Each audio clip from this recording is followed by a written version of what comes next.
Hola, hola, hola, mi gente. How's everybody feeling? Lily, is it Tuesday? It's a Tuesday adjacent.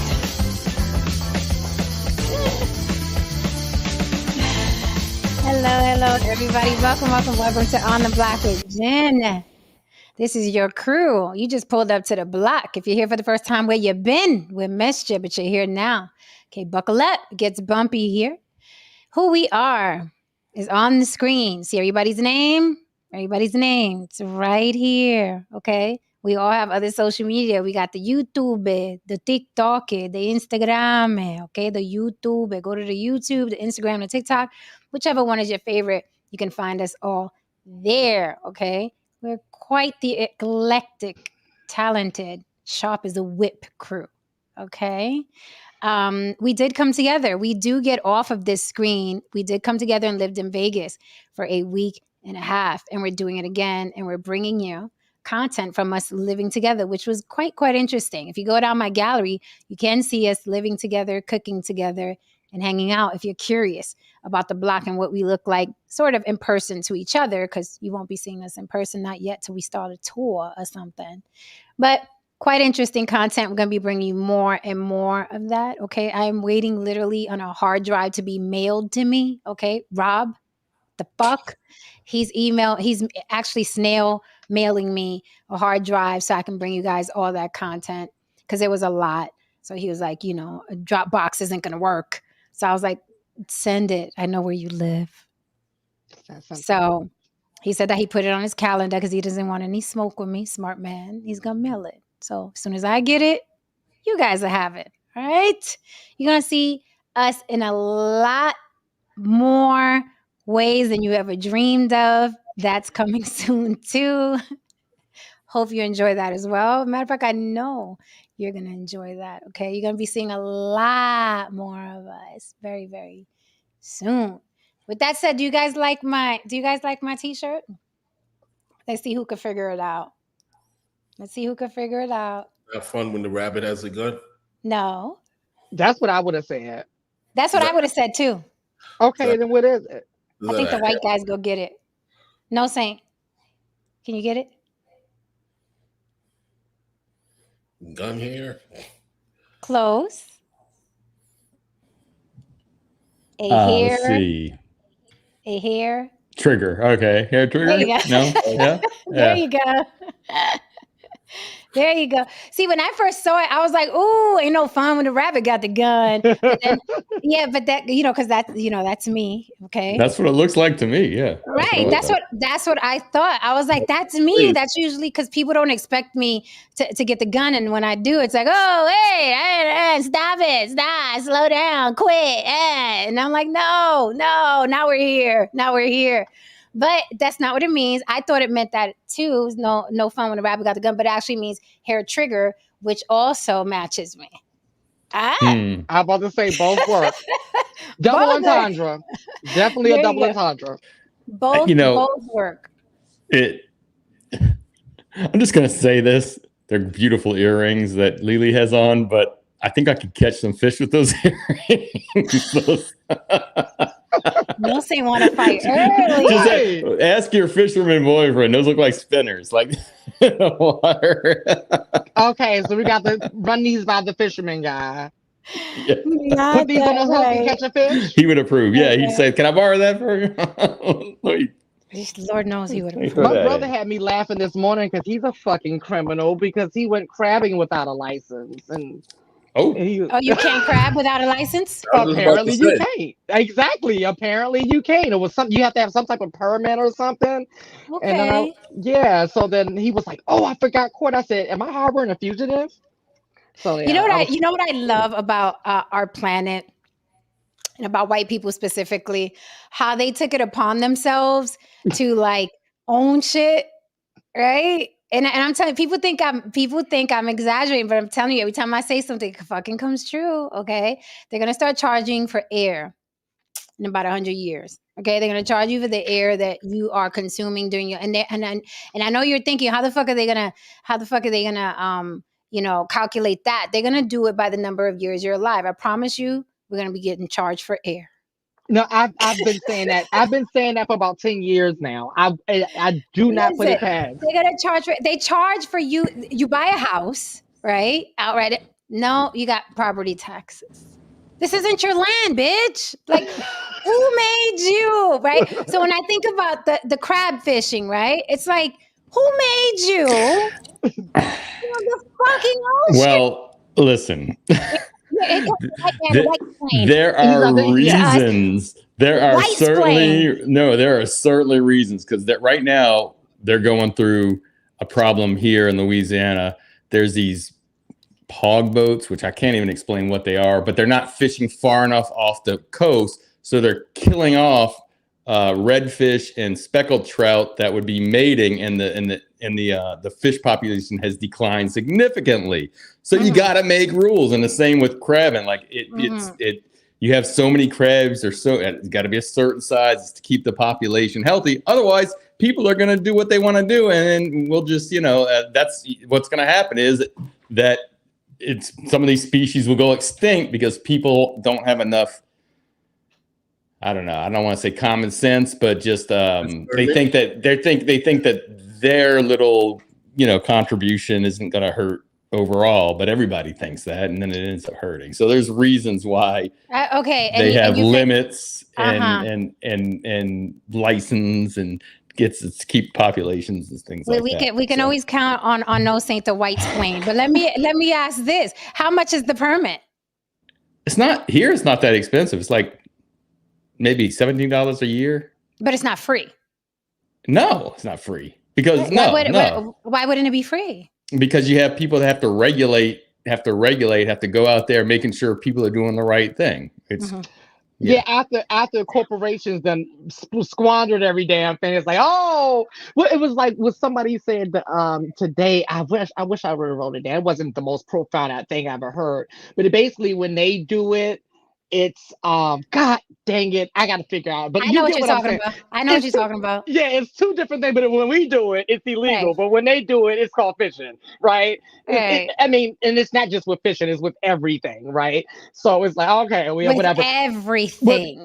Like they'll go into the Amazon, find a tribe that's been there for like 10,000 years, that's been cool on their own with no permits, doing their thing. They'll take their land and then charge them for it. And we have to protect these people from themselves. No, you know what's the funniest thing I ever heard? Okay, and then we're gonna get into the topic. I know y'all waiting, family. Hold this down, chat.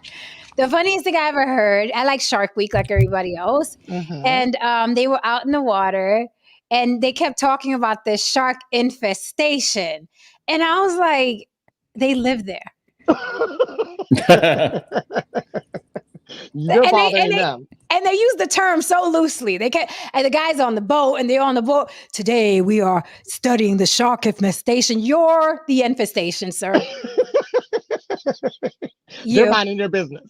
Right. They live there. So I'm like, can you imagine a thing living there? Even if it's living in large numbers, it lives there. That's where it lives. And he kept referring to them as a shark infestation. I said, ain't the white man about a bitch? That is some wild shit. Think about it like you chilling out, you in your shark barber shop with the rest of the sharks and shit. The motherfuckers is just up talking like, yo, Mike, what the fuck?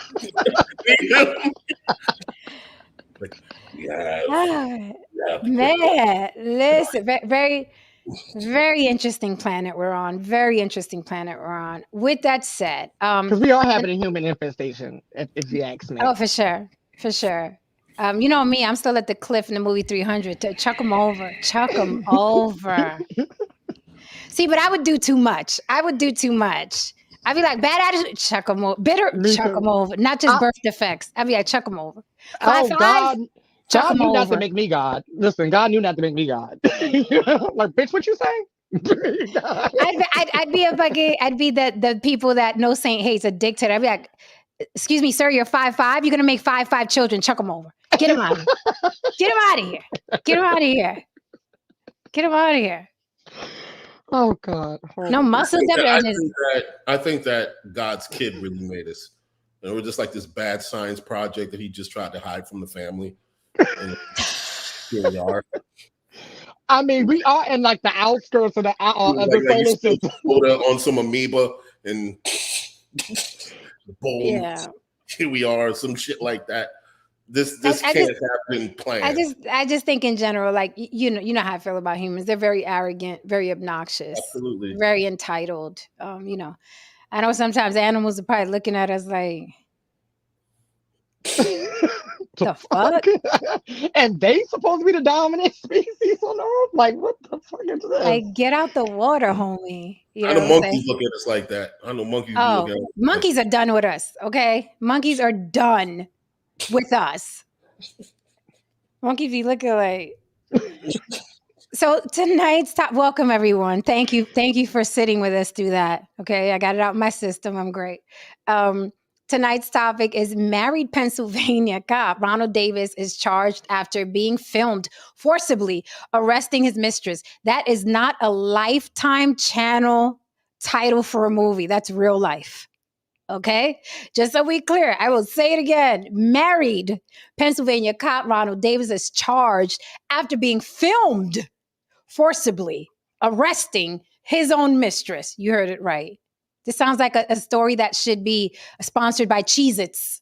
No, yeah, I Okay. was gonna say there's no cheeses involved in this because That's that's all the we only thing is needed, missing. Lily. That's all we Yeah. needed was a box of Cheez-Its, all right, to round it out.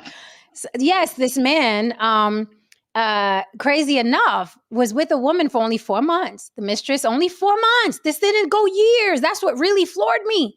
4 months.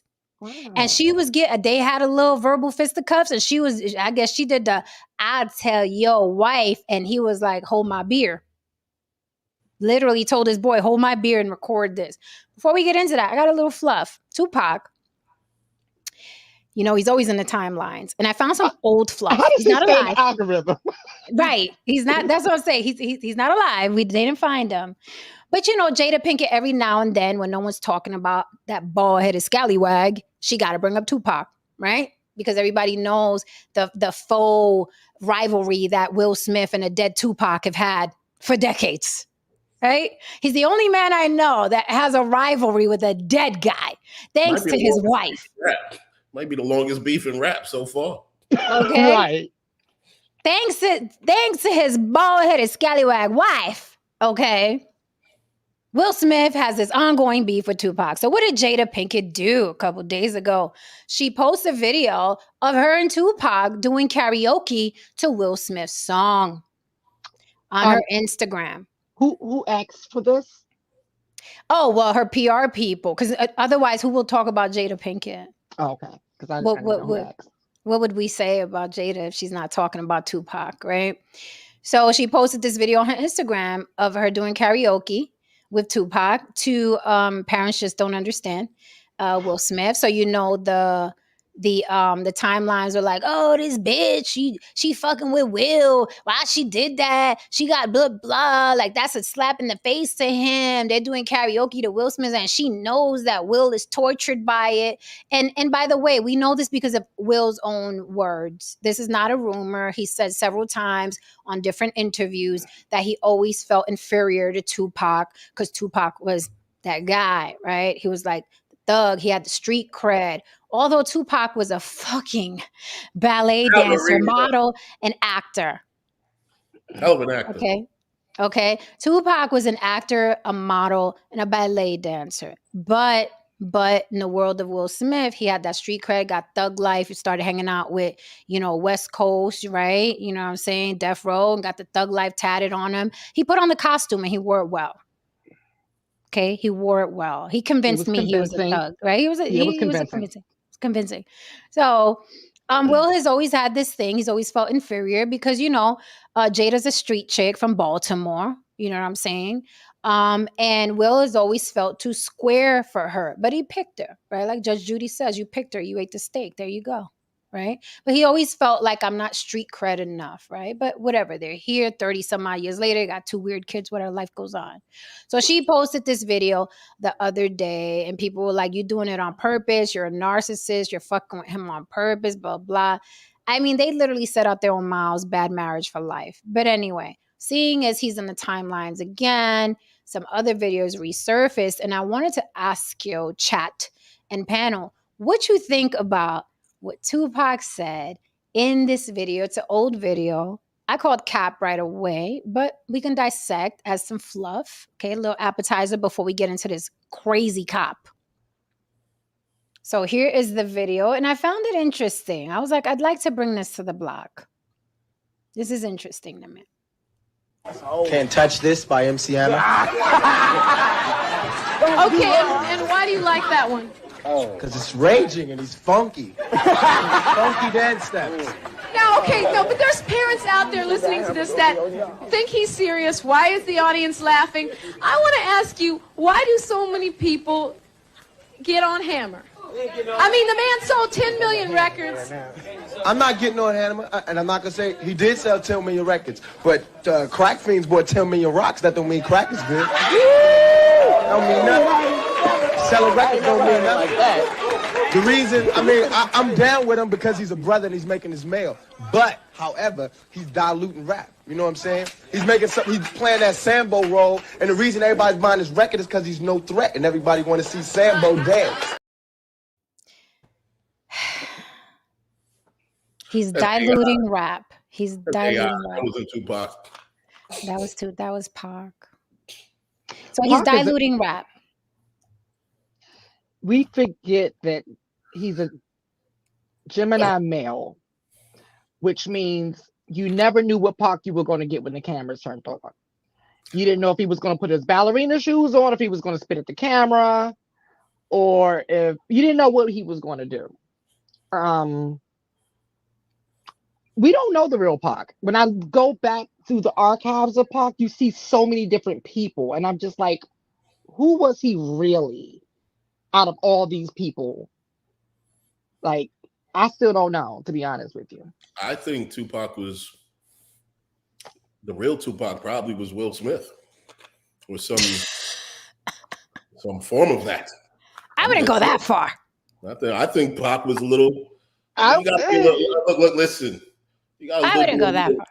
You got to be a little squarish to agree to ballet. Yeah, I agree with that. You got to be a little squarish. Say, I'm gonna put on a fucking leotard. Yeah. I'm gonna get on my toes. I'm gonna do all this wild shit. I'm not coming against it. I'm not battering him for it.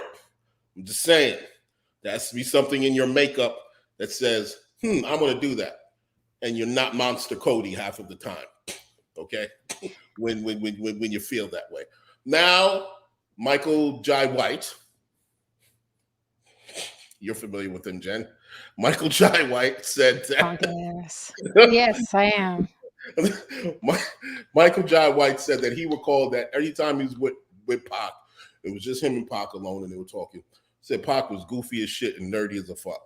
He looked goofy there. He looked goofy in that video, though. He was nerdy as shit, and he said, this is out his mouth, and he said this on Vlad. He said he would notice this, and he would be like, what the fuck is he doing? His demeanor would change into the Pac that he sold every time somebody else would come into the room. I can see that. So Pac had his own identity issues. Right. And that's the irony of Will Smith having an issue with Tupac, because it's like, you have an issue with a man who didn't even know who he was. You know what I'm saying? No, I don't know if it was an identity issue or not. I think it sounds like he knew what sold. And so he had that persona like a wrestler, like the old days when people thought wrestling was real. And the bad guys would have a beer together behind the scenes, but they couldn't be seen together out in the street because they were supposed to be arch enemies. So, you just playing a part. When in Rome. Wow. Yeah, but here's the thing, Saint. Those wrestlers knew how to shut it off. Tupac's willingness to follow this persona is the reason why he got, he was essentially taken out. He got involved in a situation that really didn't have anything to do with him. Led to something else. I'm not going to speak on the whole situation, but I'm saying, though, if it's a character, no one to shut it off. So I want to also bring in something else about that video. I remember this because, we're all music fans up here, right? And especially back then, I was all into the magazines and the interviews and all of that stuff. And this was around the beginnings of that type of talk and that type of conversation in hip hop, Mhm. where they would challenge your street credibility and your ability to rap. Because remember that this was like after the or during the rise of gangster rap. And Correct. so they started coming for, but are we forgetting that he started out in Digital Underground, I remember. As a dancer. right? As a As a dancer. dancer, Mhm. okay. But then when he got on death row, like you said, he had to follow this persona because at this point now, gangster rap is taking over Right. and everything else is corny. So if you're not rapping about what's going on in the hood, then it started to become less and less room for the different um the different aspects of hip hop. And honestly, I feel like that was the beginning of where we're at now. Because now there is no variety in hip hop. Everything is just hood talk or pussy talk from the girls, right? Right. In the mainstream. And I remember that was around that time where all of that started, right? They didn't start eliminating them then. Well, kind of because they got rid of Hammer, but it got the window got less and less room for variety in hip hop. Right. Welcome, Mr. Research. Can you fix your frame for me? I don't know. This is real easy, man. Like, it's real easy. Thank you. Thank you, sir. Salute to you. Welcome back to the block. I do want to say this before I pass the mic to Mr. Research. The irony of what Tupac said when he said that a hammer was diluting rap made it sound like he had no idea what rap was. We all remember when rap started, what they were talking about, right? We all remember that, right? How it was like pop music for the It hood. was Let's very keep it funny. real. Yeah, it was very move the crowd. Yes, it was. It was very, you know what I mean? It wasn't about people killing each other. It wasn't about women selling ass. It was about none of that. So I found it funny that Tupac said Hammer was diluting rap when Hammer was actually doing the type of rap that rap had always been. Yes. So I was like, what is he talking about? Passing the mic, Mr. Research, what say you? I just want to say one thing before you say something, Mr. Research. The real problem that people had with rap, with Hammer, especially at that time, because rap was still very militant, and white people weren't scared of motherfucking Hammer. So if white people weren't scared of you back then, you were considered selling. He was selling Taco Bell. He was selling Taco Bell, if you remember. Also, the white people weren't scared. White people laugh at shit like that. I don't even know where that theory came from. Of first of all, white people didn't live anywhere where Tupac and NWA lived. Let's put that on the table first. But the whole white people ain't scared. What the fuck are you talking about, Pac? Respectfully, respect the dead and all that. But what the fuck were you talking? What white people were scared of you? Like the people in the elevator, getting on the elevator with you? Who are these white people? There was that white woman who held her purse when I was Okay. I was 13. Yeah, okay. that lady. Yeah, okay. she counts. It must have counts. been. All right, Mr. Research, what say you about that clip before we get into the meat and taters of tonight? Well, thank you for allowing me back. I love this 3-on-1 session that be going on over here. I've been in other areas, and I missed the 3 versus 1 stuff. So who's the 3 versus 1? Because I have no idea. Oh, Lily always with you, no matter what. Uh-huh. And then Girl the occasional power. Haran, the occasional Haran. So it's me, Haran, and Lily against who? Oh no, you and Lily are one person, and then the occasional Haran. So, but I love the ability to have these conversations, man. I love the ability. So we love having you. Here's the thing. Lily made great points. I'm from the town. I'm from the Bay Area. Okay. So some of the things you guys are saying are correct. So let's be clear on one thing. Like this weekend, we're having our Oakland Hood annual celebration, which is our oldest Black high school reunion.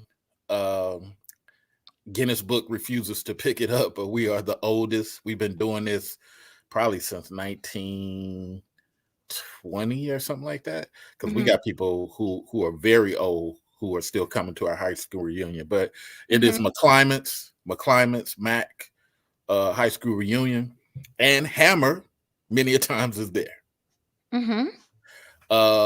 Along with some other hood stars like Fillmore Slim, who graduated from Mac, and the whole nine. And you'll see a lot of our NBA people come back. So I say all that to say this. It's funny Pac would say something like that because Hammer's actually harder than Pac. I've heard, yeah. I've heard. I've heard.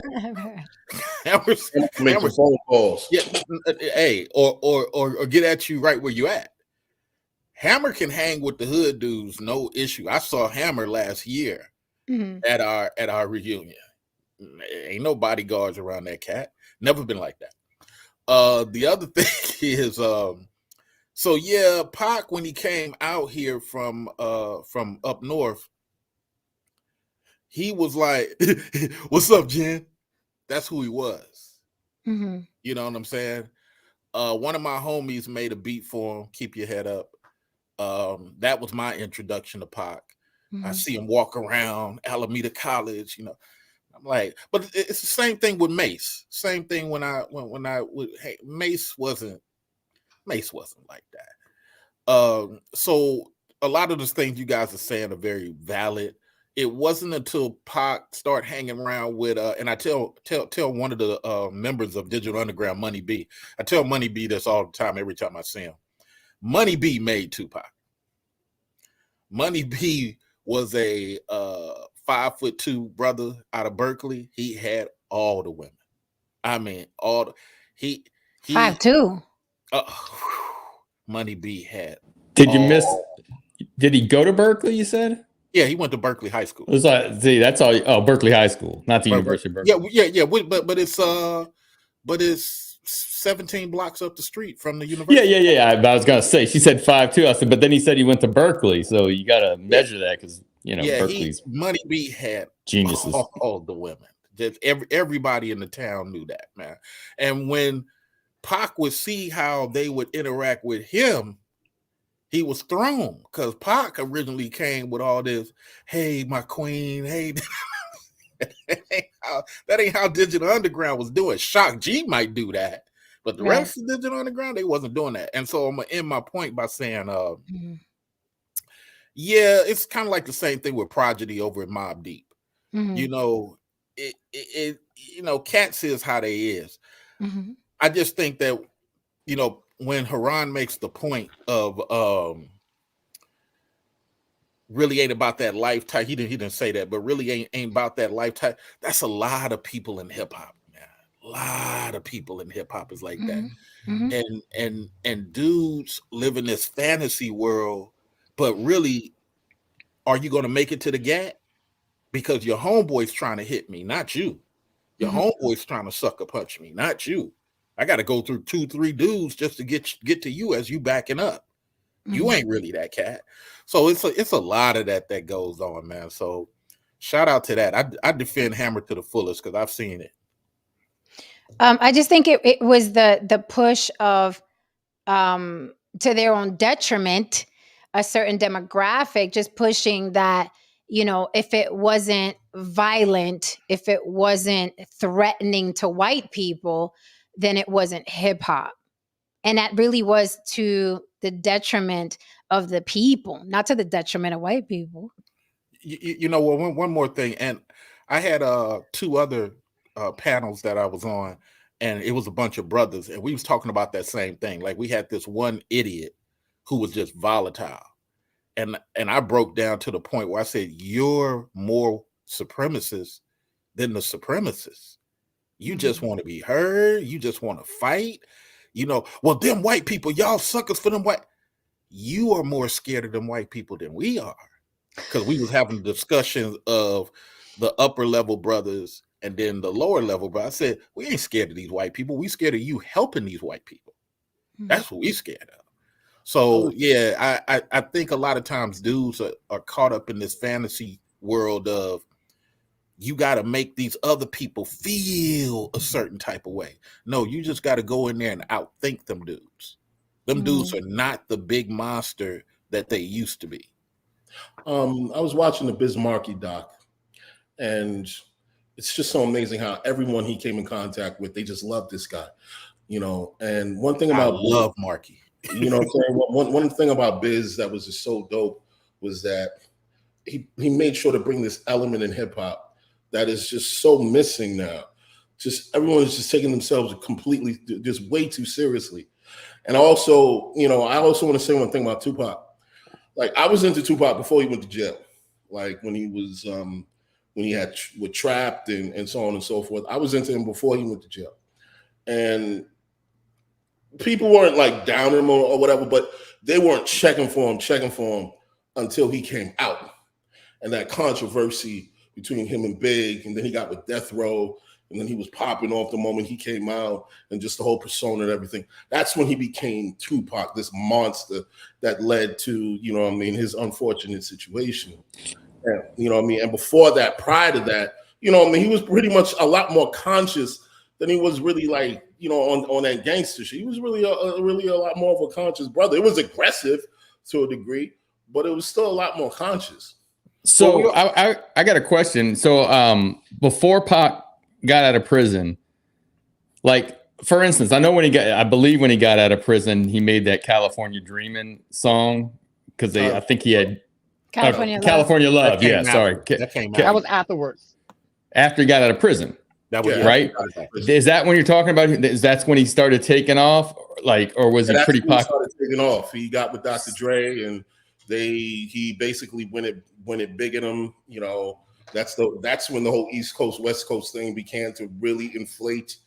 Was that his first major like kind of crossover? Like the white people knew about him, or did the white people know about him before that too? No, not really. Well.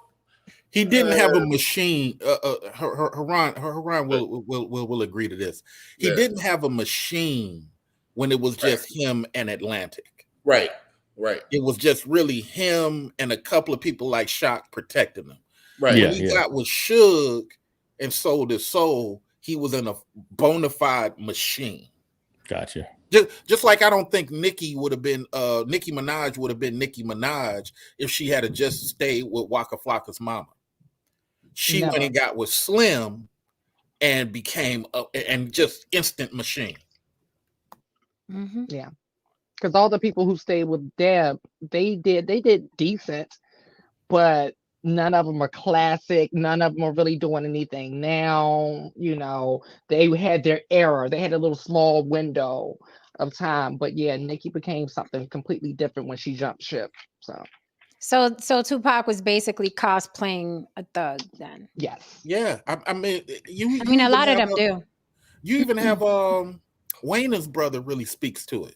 The youngest dude, the one I don't really like. But he even speaks to it. When he did the Above the Rim, when he hung out with Haitian Jack. Mm-hmm. When he hung out with Haitian Jack, trying to get a lot of editorial for his character for that Above the Rim movie, that's when it kind of took on.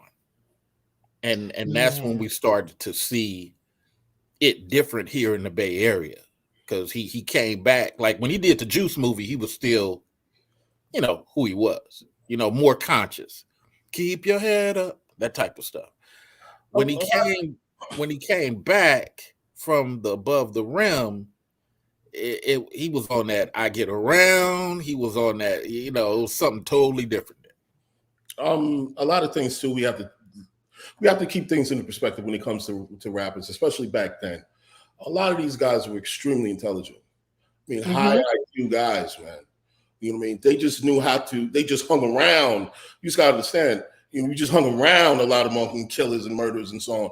So they took on that persona. And you have to think about it. A lot of these guys are like 19, 20 years old, creating these incredibly insightful bodies of work. They were very intelligent. They were very articulate. A lot of them were cosplaying that street shit. Like who would you say had a high IQ in hip hop? Prodigy, I would say had a high. Raz Kaz. Yeah, Raz Kaz. Cannabis. Oh God, yeah. True Goy. Nas, of course. You know what I mean? Intelligent Hoodlum. Yeah, you know what I mean? Kane, like all these dudes. Yeah, a lot of cats. No, they were still. Because I would listen. I mean, I would listen to how they put words together, and I'm like, you can't be an idiot to put these. Like, I would never think of this, as opposed to when I listen to the radio now, I'm like, this just sounds like they just got fucked up and just yeah, blah blah, you know. But listening back then, it was just like, how did they put this shit together? This is genius. Do you think Eminem has a high IQ? I think Eminem is good at what he does. Yeah, he's good at what he. I wouldn't call it a high IQ. I haven't seen examples outside of music to give him right. I haven't. Because that's like that about Kanye West. I wouldn't say that about Kanye West. Yeah, I have not heard anything insightful out that man's mouth. Because like that'd be like slavery was a choice. Well, ironically, you don't really want to say that. That's hilarious.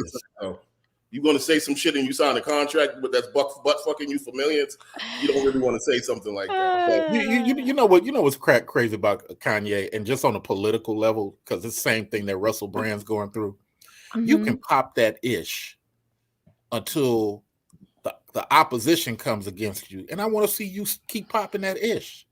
And he don't switch up, and that's Kanye's problem. He says it when ain't nothing but doves and peace and clouds in the air. Do that when you under pressure. Do that when Kris Kardashian is stealing your catalog. Do that. If you ain't rocking like that, then come on, man, stay humble. So you think? So you he says stay humble. So you think that eventually they shut him up? Yeah, yeah, because you have to be the cat that dies on. Okay, I know how media works. What I'm saying to you guys right now can be weaponized against me 10, 20 years later. Mm-hmm. So therefore, anything I'm saying, I need to be able to defend 10, 20 years later. Mm-hmm. To Iran's point, a lot of these dudes are so in the moment, they're not strategically cognizant of, hey, look at what I'm blurting. And then later, oh no, what I meant to say, you should never, when I first took public speaking, you never, my teacher, you never put yourself in a position where you have to clarify. Never. And I'm the person who doesn't believe in apologizing for my words. I meant that shit. But isn't that easy? You have to be a fucking verbal tactician to never make that mistake. Like, because people grow, they change their minds. And it's easy to say, never put yourself in a position where you got to explain yourself. But I could think something now, you know what I mean? I used to be religious. I look back at some of my posts on Facebook and I cringe. Absolutely. I'm like, who is that person? Who is that woman? What the fuck? Who was that? Right. And that happens, you know what I mean, to people. I hate that they're using, tweets and messages and music from 10, 20, 30 years ago, right? To qualify a person in 2023. It's ridiculous. We change. We change by meeting somebody. Right. Well, no, I agree. I agree. They do that. You'll see them pull up something from 25 years ago, from a celebrity or something. And, look, trying to cancel somebody. And I'm like, yeah, that's tacky. But, 25 years ago, a lot of people were doing that. And like you said, if we had to be held, that's what the young people probably don't understand. They will in about 10 or 15 years. If we had to be held to the standard that we thought when we were 15, 20 years old to today. And look what Jen said, like you said, on your post or whatever. I mean, I cringe sometimes when I see something come up. Let me see and sometimes I'll look and I'll be like, okay, it wasn't bad. Okay, that was all right. No, all my shit is canceled shit. All of it. Oh, right. No, I'm just saying, like, how dumb am I going to sound in this statement? And then I read, I'm like, okay, that was all right. I made it through that one. I'm just saying. But you're right. It's ridiculous, but he's right that people will try to dig something up, like, and cut Jen, they'll cut your audio and they'll make it sound a certain way and bring it out of context and everything. They'll take sound bites and all that. I'm just speaking to doing that, years later without even asking the person, hey, we found this from 1983. Do you still feel this way? Like they don't even, you know what I mean? Like ask, where That's what are real you? journalism was. That's what real Right. journalism was. Correct. So And you see the goal. And Mr. Research, when Dick Cheney and when Dick Cheney changed the law to allow Australian Fox News to come over to our shores and pump that nonsense, because Dick Cheney changed that. Used to get sued for putting that stuff out. Open-ended, circular, could be maybe conversation in a tabloid fashion. Used to get sued for that. But Dick Cheney, let me go ahead, rock out. No, I was just gonna say, I want to give a quick example of, and the problem is you have people that aren't looking for not looking to frame it in what it was meant to be. They look to frame it to make somebody. So an example is they tried to, Howard Stern is never going to get canceled, but they brought up a picture of him and Robin, and he was in blackface, but he was making fun of Ted Danson and Whoopi Goldberg. You know what I mean? Oh, look, Howard Stern, he was in blackface. He was making fun of Ted Danson and Whoopi Goldberg, who happened to be doing that. It was a picture about 20 years ago. So they didn't have any context to why he was dressed like that. They just said, oh, he needs to be canceled. So, well, here's the thing. I totally agree with all of you. But here's the thing. When you have a podium, when you have the mic, you have power. And the first thing that commoners try to do when you got power is take that motherfucking shit from you. They try to knock you down a couple of pegs down to where they are. So yeah, if they got footage of you on stage when you were fucking 7 misspelling Mississippi and you shit your fucking pants when you did it, they're gonna make sure that the whole fucking world sees that fucking video. You know what I mean? And that's just the way it is. It's fucked up, but it's just the way it is in the world of sensationalism. This whole thing has become one non-stop, constant reality TV show. But it's happening so much that it doesn't have the effect that it did a couple years ago, because it's happening too much, and you can't cancel everybody, or you won't have you won't have an entertainment industry. You won't have an entertainment industry. You can't cancel anybody. And regarding the blackface, I'm going to say something that hopefully maybe in 5 or 10 years they bring it up so I could explain it again. But I just find it very, very funny when Black people are sensitive to, like, oh, you said nigger, oh, there was blackface, when Black people are the most evil people to other Black people.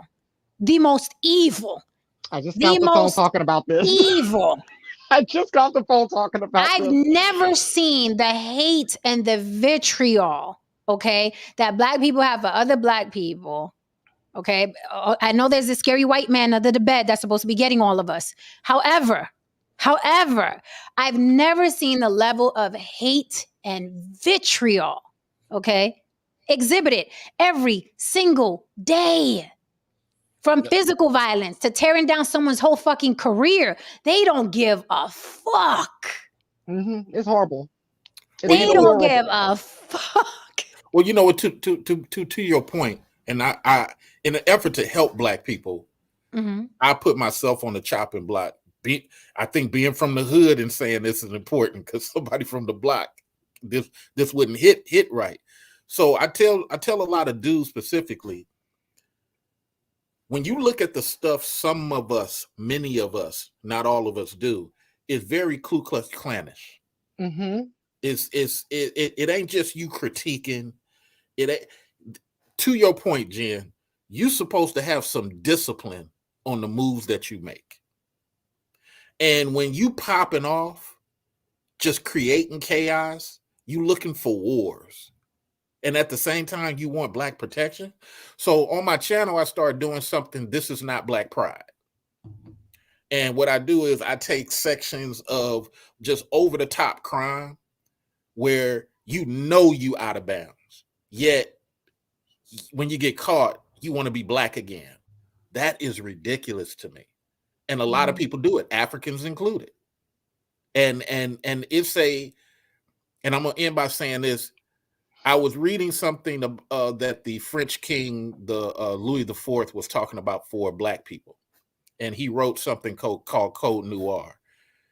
He said Africans have this mentality. This goes to what you say, Jen, where they want to police other blacks more than fight us. He wrote that before the Berlin Conference, before the people came and renamed Africa. And it's true to this day. It's a melanated problem where you want to fight another person who looks like you, but then you little boy up when this group of Chinese come over here or this group of Jews come over here. And I say that, and I know I'll get smoke for it, but I say it because we got to be more honest about what's really going on. You can call me names and whatever, you know, but if you just sit down and hold that conversation with me, you will see that we are consistently doing that Ku Klux nonsense, and you can't explain it to me. I was on the panel. We was doing that same thing, and the brothers yelling and yelling and yelling, 18 minutes of yelling, and everybody on the panel was like, you making Mr. Researcher's point. You are the enemy right now on this panel. But go ahead, I'll pass the mic. Welcome, Brother Ish. Before we pass the mic to Brother Ish, Lilia, can you elaborate? Because you said I was just talking about this earlier. Can you elaborate on the conversation you were having? Yeah, so right before the show, I was having this conversation about the Ku Klux Black people, right? And the Ku Klux Black, like it's crazy, right? Growing up, I grew up male as a feminine gay male, and like I'm like, hey guys, I'm black. They were like, you know, they didn't give a fuck, right? And it was like my biggest threat. And I was telling somebody this before. A lot of people don't know this. A lot of times when a black trans person or black feminine gay person gets around a masculine black man, they clam up automatically out of trauma. This is not spooky white man trauma. This is real trauma from their life growing up. Like, you know, and then, you know, my favorite argument that everyone wants to go, well, it's proximity, because they just assume if you're black, you grew up around all black people. And for some of us, including me, that's not the case, right? So I have grown up around a multitude of people, including black people. So there was everybody in the pot, right? But the only people in the pot that will fuck with you was other black people, right? Then I've lived in all black neighborhoods. Nightmare, right? I don't even like living in all white neighborhoods, right? I like to live in more neighborhoods that are a little bit more balanced. Yep. But even when I'm in an all white neighborhood, they still don't fuck with me. Brother Ish. I'll pass the mic. I'm just coming in a little early. This conversation's a little robust. I was like, let's you know, see what I mean, I heard I'm dipping in and out. I had a few comments about Tupac because I've interacted with a few of these individuals, and I vehemently disagree with your opinion, Haran, about cannabis. He's an idiot. I know him personally. He was just a nerd that took the time to learn how to rap. But beyond all that, he was an absolute clown. I had an artist signed to the same label. So he was an idiot. He might have made some dumb choices. He made some vehemently dumb choices. I actually know people who know him as well. Yes, and he was arrogant as fuck, and he has himself to blame for where he is right now. However, absolutely. To sit there and say that gentleman is an idiot. No, he's not. He has an immense technical prowess, and it takes a high degree of intellectual knowledge to know that. Now, that is book smarts. Life smarts, that motherfucker was dumb as a post. He couldn't read a room. He didn't really know how to interact with people. So in terms of life smarts, in terms of that, his EQ, he was an idiot.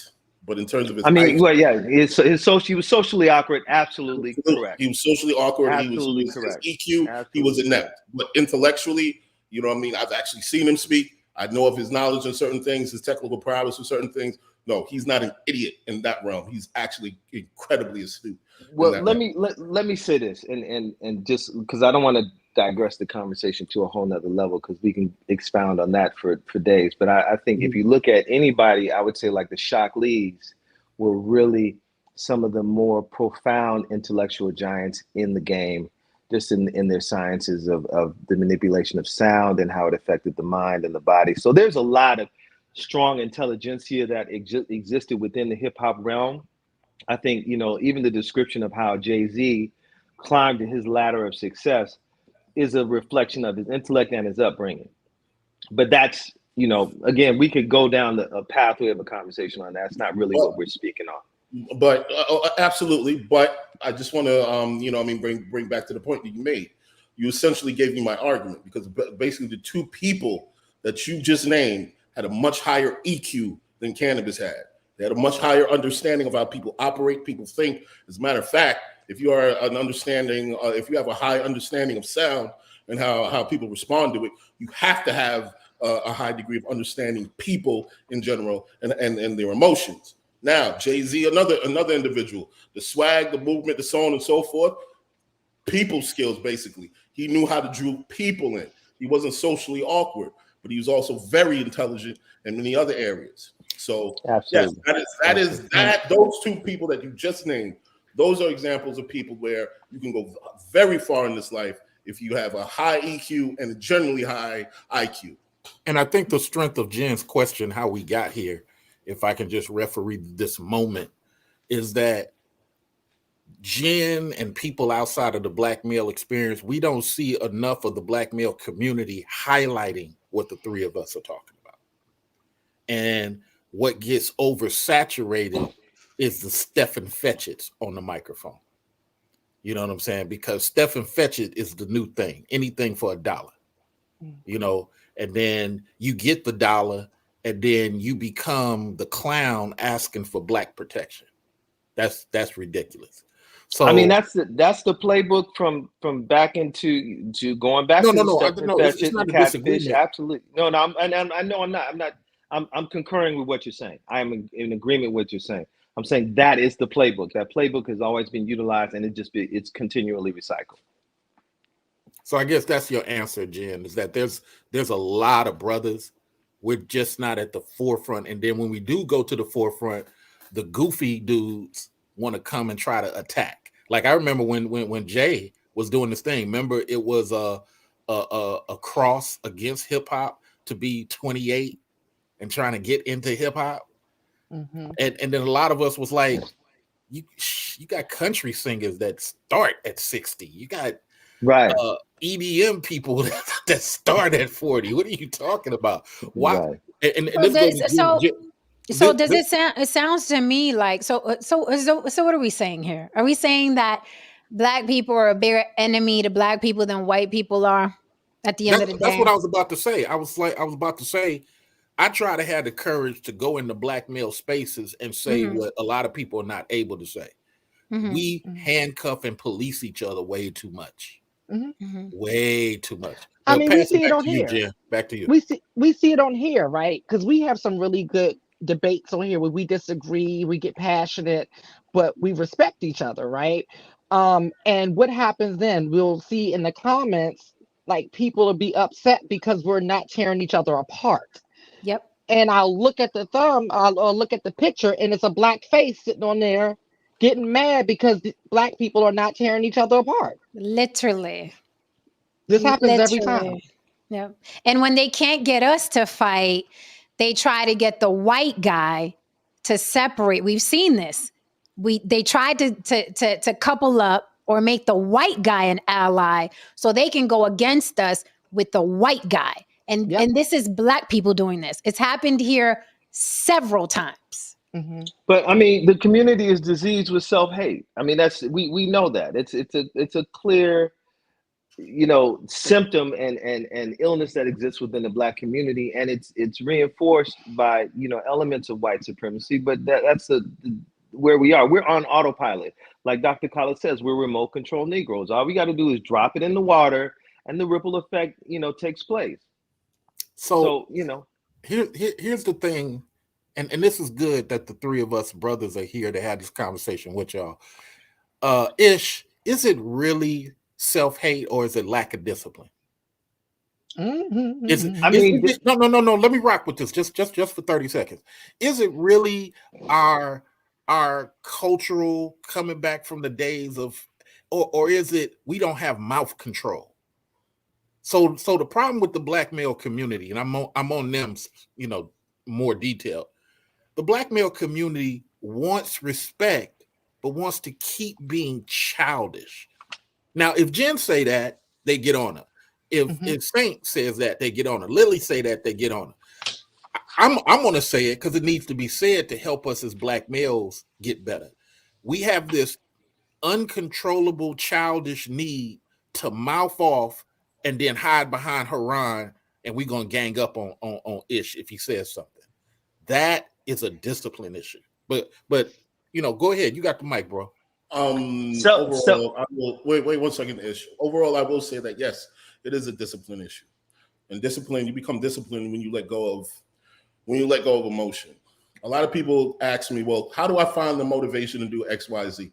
You don't, because motivation is temperamental. Motivation is seasonal. Discipline is repetition. Discipline is habit. Discipline is every day. You get up regardless of however the fuck you feel, and you do it. Black men are not disciplined. There's not this line that says, regardless of how I feel in this moment, regardless of whatever, what have you, I'm going to do X, Y, Z, and I'm going to make sure that I'm a pillar of my community. I'm a pillar of honor. I'm a pillar of dignity. We don't have that. We don't have that. We got, if a nigga say something wrong, I wish a nigga would, and I'll fuck everybody up in here. That's pretty much our ethos. If you open up the book of Black men, it's pretty much those 3 lines right there. That's pretty much it. So I have a question. Hold on. He directed the question to me, so let me respond. There was a question to you? Yeah, he directed Mr. Research. He directed it to me. Haran answered it, but it is self-hate is the root of is the root failure of the ability to discipline. When you have self-hate, you don't have the desire to discipline. You don't have a goal oriented towards saying there's a brighter future or goal ahead. The reason why you want to do something that you don't like to do in repetition is because you're goal oriented in relationship to your perspective. So nobody likes lifting weights, and they don't enjoy the pain of it. But there's a goal attached at the end of the rainbow. So if you hate yourself and you don't think that you can ever achieve this goal, and you don't believe that it's even possible, you lack the discipline. I vehemently disagree. Because you can just be lazy. Like, I'm not going to fucking work out. I can get a boyfriend or a girlfriend. I don't have to go to the fucking gym to do this. Who does this? Who has time for this? I don't have to first, I love a gym, but I'm saying generally, I could just be lazy. It doesn't have to be self-hate. It could just be like, I'm not fucking going to the gym. I live a fine life. I go to work. I come home. I eat my sandwich. I fuck my woman. And I go get up and do it the next day. Who cares? There's a lot of men out there like that. I think with you specifically is you're always trying to tie it back to self-hate to you is synonymous with white supremacy. It always goes back to the white man. It always goes back to no saint, right? So when you say self-hate reinforced by white supremacy, I really want to know if you guys will allow me, the T-Rexes that were just talking, I'm just stepping in a little bit with my little, I am down here, guys. If you will allow me, what do you mean by self-hate reinforced by white supremacy? What is this? Because I hear white supremacy and I hear scary white man under my bed, scary white man in my closet. Ain't nobody scared of no saint. Okay? Well, I'm not. Okay, go ahead. George is, you know what I mean? He's racist light, has a lot of guns, he's from Florida. I'm not scared of him. So it's like, who is this white monster under the bed that it always goes back to the white supremacy? I want you to explain that to me. Self-hate reinforced by white supremacy. What white supremacy is reinforcing this self-hate? It's like, it's going back to what Mr. Research said. Are you a fucking grown man or not? Are you a grown man or are you a puppet that moves however the white man moves you? Are you a man, an adult male or not? Because if you keep telling me that everything you do is because of white supremacy, or everything you're not doing or achieving is because of white supremacy, then you are a child and you are the white man's son. You are his son. If someone is controlling me, self-hate or not, whatever they put in my head, I am their subordinate. And you speak about white supremacy the way I would speak about my 7-year-old grandson. I said, you go over there. Why, Grandma? Because I said so. because I run shit here, because I pay the bills, because because I said so. You talk about black men, and not just you, I'm speaking in general, a lot of people do, like they're children at the mercy of white supremacy. Children. And it's quite honestly disgusting. It's just disgusting to me. Because we're talking about adults. And I'll pass the mic, because you know me, I get fucking long-winded. So before he jumps in, let me just say quickly, I think, bro, the reason why she's asking for clarifying statements, because it comes off as waxing poetic. You know, it's you know, the presentation you gave, it was really artsy, because as she's saying, when it comes down to it, and the enemy is at your front gate, you don't have the ability to say some of these wax poetic type of statements. It's like you have to look at it from the standpoint of, if we as black men can go to women in a sexual and relationship fashion and say, hey, I'm the leader, I'm the man, hey, be submissive, then that means that everything you address, your job, your decision to leave your job, your religion, whatever, it has to have that same type of mindset. If not, then it comes across like, well, the circumstances have now caused me to. No, it shouldn't work like that. But I'm interested to hear your clarifying thing as well, Ish. I love that. But before we welcome James Ogle, fix your frame for me, darling. I love what Mr. Research said, because and I promise I won't be long-winded, but I just want to address something that he said. It's true. When a man is going to a woman, I'm assuming he's going to a woman with the idea of, I'm going to lead you. I'm going to be head of household, right? But when I'm outside in the world, I'm subordinate to the white guy, because, you know, white supremacy. Those two things cannot coexist. This is why white women, I'm sorry. This is why women are so fucking disrespectful to black men, and black men hate it. But I'm like, if you're either a subordinate or a leader, how can those two things coexist? It doesn't make sense. And it doesn't take a race war for a black man to be like, no, I'm in charge of my shit. Ain't nobody supreme over me. I'm in charge of my shit. I take care of my shit, take care of my family, take care of my community. I take care of my shit. How could you be a leader of a woman and then subordinate to the white man's gonna get me? And I don't mean, when I say I'm not scared of I'm not scared of George, I don't say it. I'm not saying it in a way where it's like, oh, let's have a race. So I'm saying it in a way where I don't think about white people in my day ins and day outs. I don't think about, oh my God, let me go get this bank loan. Oh my God, but the white man's gonna be there. What's I gonna do if the white man's gonna be there, right? Let me go buy this house. Well, what's I gonna do? I can't buy this house. The white man's gonna be there. You know, let me go get this job. Let me ask for this job. I can't go do that. The white man's is gonna be there. That's what I hear when I hear white supremacy. I'm sorry. And now pass the mic. So let me qualify this so that we're very clear. Whenever I'm referencing it, I'm talking about the sociological dynamics. I'm not saying that this so-called boogeyman, because in our teachings, in the nation's teachings, they say with these teachings, you will have the white man wrapped around your pinky. And I understand that dynamic. So when I'm pointing out what's affecting the masses and how we perceive things, just like we've made references on this panel that the white man's water is wetter, that his ice is colder. There is a perspective and a mind state that exists within our community that we cannot deny. Even when we speak about white people in certain sectors or certain segments of our community, some of our own people sit down and go, well, you know, the white folks ain't gonna. That's a mentality. So I'm addressing a mentality, not so much so that it's a dominant figure in my life. What I'm identifying is the dynamics, just like the doll study. There are aspects to our perspective that have been influenced over the years that we still kind of perceive a certain reality. It may not be individualistic, that this individual doesn't feel that way, or you don't feel that way, or I don't feel that way. But we know that in as a cultural nuance living in America, there is a dynamic of subtle subservience that happens. You can't say this, or the white folks are going to get you. You can't walk in with a Fight the Power T-shirt at your job, and that not be a factor, while they can walk in with another T-shirt that represents, if you walked in with the Who on a T-shirt, they were like, "Oh, you're culturally nuanced." So, wow, you're a heavy dude because you're into the Who. Like, there's different dynamics that exist within our culture. So when I'm identifying it, I'm not identifying it as this all-powerful boogeyman.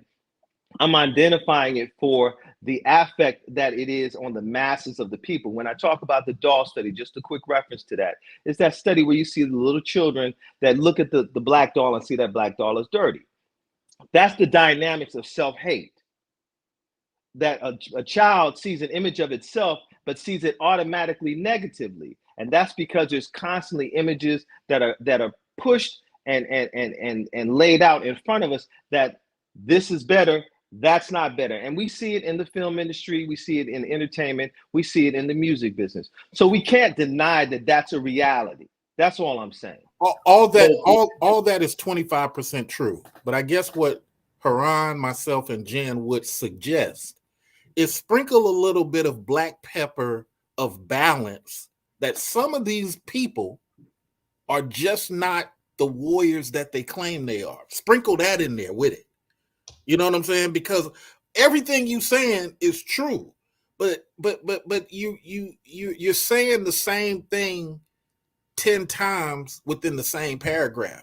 You gotta respectfully sprinkle in a little of the fact that some of these dudes who claim that they pimps and players ain't pimps and players. Some of these dudes who claim that they are black power or to be respected ain't really those dudes. They cowards that hang in mobs. Let me say it one more time.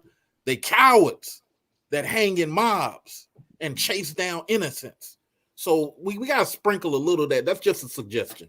No, I concur with you on that. I mean, and that's an aspect that, because if we just look through the timeline of history and where we are as a people at this point, even just in manhood and our self-identity of masculinity, we are not really clear on the true definition of a man and what a man does. And I say this to the brothers all the time, and I'm a lieutenant in the nation, and I've said this before.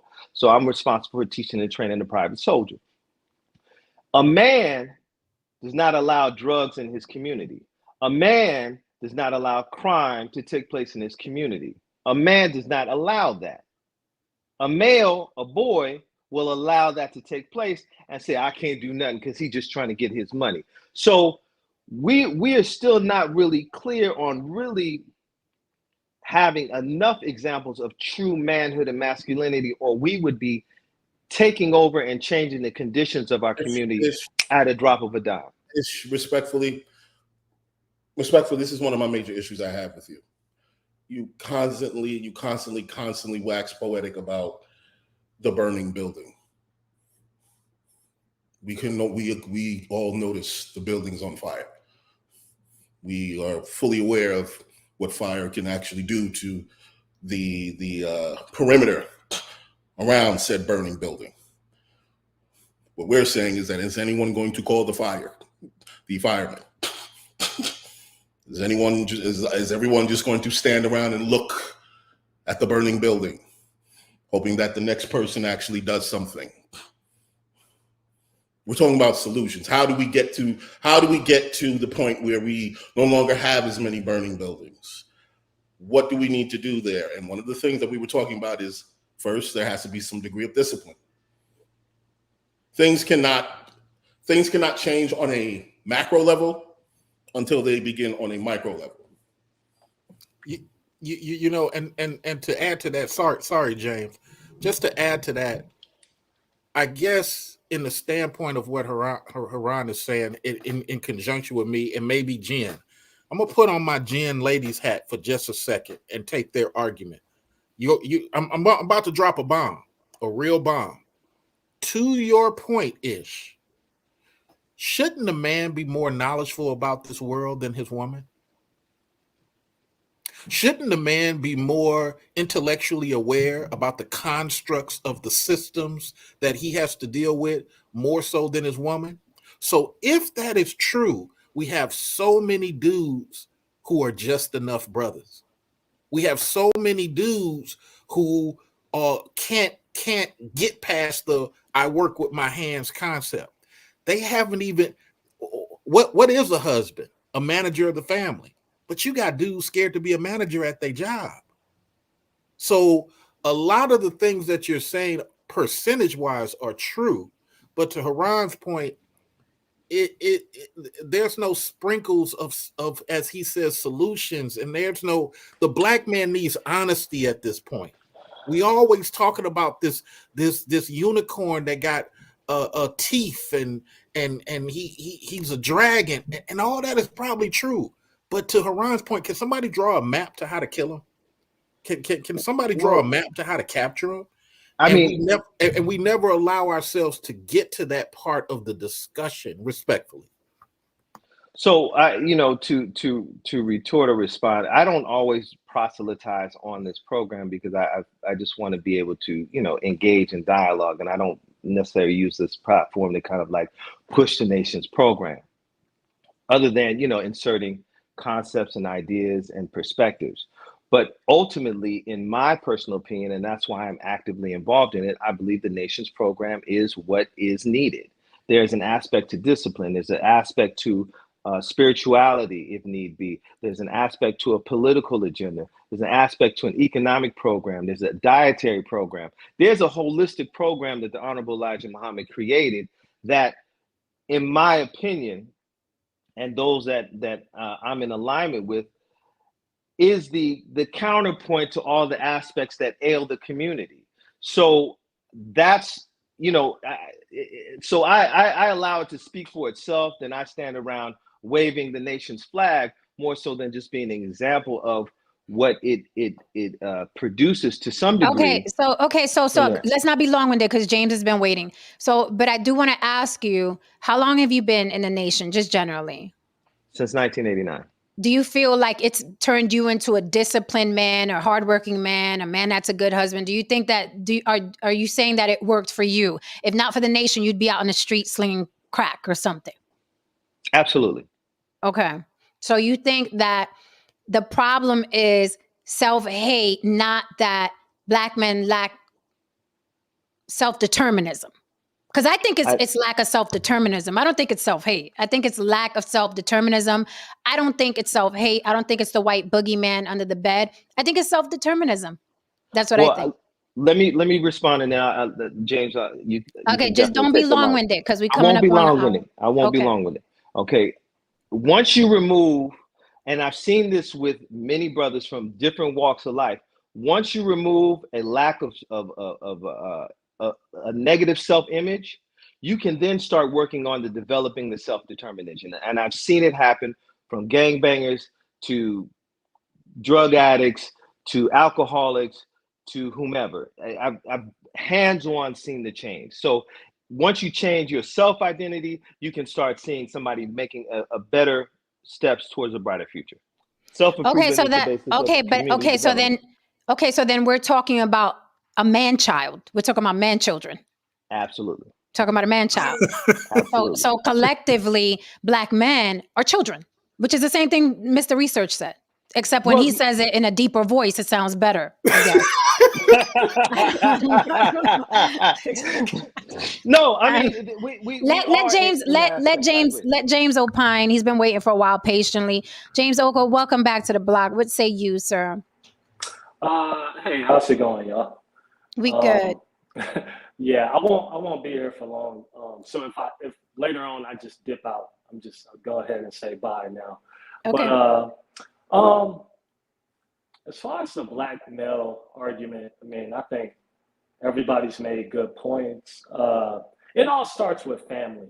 We need to restore the black family, okay? And I'm not talking about dual parent households where we take a kid and play human frisbee every other weekend with it. I'm talking about a mom, a dad, a mother, a wife and a husband in the household together. That's why when I get on the panel, I preach family so much. So it's all going to start with the family. It's all going to start with, and I know you didn't like this last time, yes, taking back our communities, keeping the money in our communities.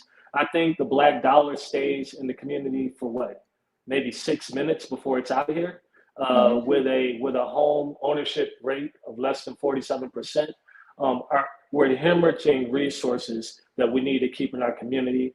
You know, not give it to Ak, not give it to Mei Ling at the chicken store, at the Chinese store, not give it to Bob that's renting out our Section 8 housing. We need to keep all of that in the community. And it's going to have to be a reckoning within ourselves when it comes to that. As far as the black male image, you know, and black men, it's funny because you called black men, you said, oh, they're children, man-child. Earlier, Mr. Research was speaking to, you know, black male masculinity, and it kind of wraps into even what Lily was speaking of earlier. I kind of wanted to touch on that when she was talking about her experience in the community, you know, and I would never invalidate your experience, you know, as a, you know, transgender woman. You know, homophobia is a problem in the community, but and it kind of goes back to, you know, when you were saying, are black men the most homophobic? Let's not pretend like, well, I'll say this. Martin Luther King went to Memphis and he marched with the sanitation workers, and they held signs that said, I am a man. And the reason they held signs that said, I am a man, is because black male masculinity has always been under attack since the day we showed up here. Okay, in order to dehumanize somebody, in order to enslave a people, you first have to dehumanize them. Okay, you first have to assassinate their character. Okay, so it's been an ongoing assassination of black male character that leads all the way up until today. People love to shame black men, but as far as black male masculinity, let's not pretend, as far as like, I just want to say, like, Lily, when you were saying, you know, it's only black men that act this way, you know, when you're walking through the neighborhoods, and it's only black men who are homophobic to me, which is horrible. And you should never have to experience that. But let's not pretend like homophobia is not a weapon that's pointed directly at black men in order to shame them and destroy their image. As soon as any black man achieves any sort of power in this country, whether that be Barack Obama, whether that be Will Smith, whether that be Jamie Foxx, whether that be P. Diddy, it's almost like a rite of passage for them to be accused of being on the down low, of being homosexual. Whenever any black man achieves any sort of power in this country, his image is attacked. And by who? Okay, here we go. So no, here's the main thing. So let's not pretend that as soon as a black man says something that black men and black women don't like, they're gonna attack his sexuality. So if homophobia, by who though? By black women in the greater society in general. So black people. The feminization of black men, we don't have to go into that. You know, before Will Smith could be in Independence Day, he had to be in 6 degrees of separation.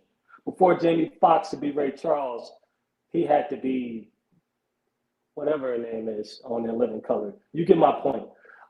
So what I'm saying is, let's not pretend literally like 17 years. Let's not pretend like homophobia is not a weapon that's used against black men, and then we play dumb as to why black men are homophobic. But hold on, who is it by? These are black men attacking black men. No. Black men didn't know. Women called. So okay, so how often do you hear of a trans person attacking a black man physically? How often? Oh, I don't think he was talking about physically. Okay, so how often? Okay, so how often do you hear of us walking down the street and verbally attacking a black man? None. It's not a high percentage. But how often do you hear of a heterosexual black man attacking a black man, physically or verbally? All the time. No, this is all we're the talking time. About a specific. We're moving to. I'm talking about the same thing you're talking about. No. Actually, you're not. No, I am. I am. I know what I'm talking about. He's talking about specifically homophobia, right? So if you go online, if you go in the streets, it is heterosexual black people attacking each other. No, it's not. No, it's not. So No, it's not. James, I'm gonna give it to you. It is because what you all like to do is conflate LGBT. Hold on. This is what you all like to do. You all like to conflate LGBTQ, which is an extension of white supremacy, with black issues. Those are two different issues. Okay, so yes, True. LGBTQ people, yes, they do attack black people because that's an extension of white supremacy. That has nothing to do with black people. Black people who are queer are black first. You all conflate that issue. We don't. Okay. Before you do, James' topic was shaming. I think when he presented the back end element, now the back end element becomes the primary. So maybe he shouldn't have put that back end element in there, but his initial premise was shaming. But go ahead, you two. I'm gonna mute myself. So this is small in my frame. Yeah, right. This is not me. I am not being adversarial with the LGBT community, Transformers, or any of the like. That's not what this is about. What I was talking about was. Did you have to say Transformers? What? Did you have to say Transformers? He had to get it in. He had to get it. But see, this is what I'm talking about. This is the exhibit A always shows up. Wait a minute. You just wait a minute. You just did what you accused other people of doing. That was weird. This is what I say. You proved my point. This is why I call you a coward and a punk. Wait a minute. Let's not go there. Wait, Ron. Let's not go there. I'm just saying you came up to complain that Black men are emasculated, right? Regarding their sexual preference. And then you went and you did it. That was weird. Listen to me for 1 second, please. I literally just changed that word just to not get your stream flagged. That's why I did that. It's not derogatory. It's not transgender does not get anyone stream flagged. Transgender does not get anyone. Stand on your shit. Just stand on your shit, because you're allowed to be homophobic. You know that, right? You're allowed to be homophobic. You smiled a little when you said Transformers. Right. Stop it. Stop it. You're laughing now. Stop it. Cut it out. James, stand on your shit. You're allowed to be homophobic and you're allowed to be ignorant. But also understand you will be met with pushback if you're ignorant. Lily, 1 sec. Let me break. Commercial break. Commercial break. Thank you for the super chat. Fahim Jackson says, this weakness is linked to single parent households to me. Fathers give you the confidence to be men. Too many women raising men with no father. We spring from our mother's imagination, which is feminine. So let me change the energy just a little bit. Can I say something, Mr. Researcher? Why do you keep doing this every time you stop talking? Why do you keep doing that?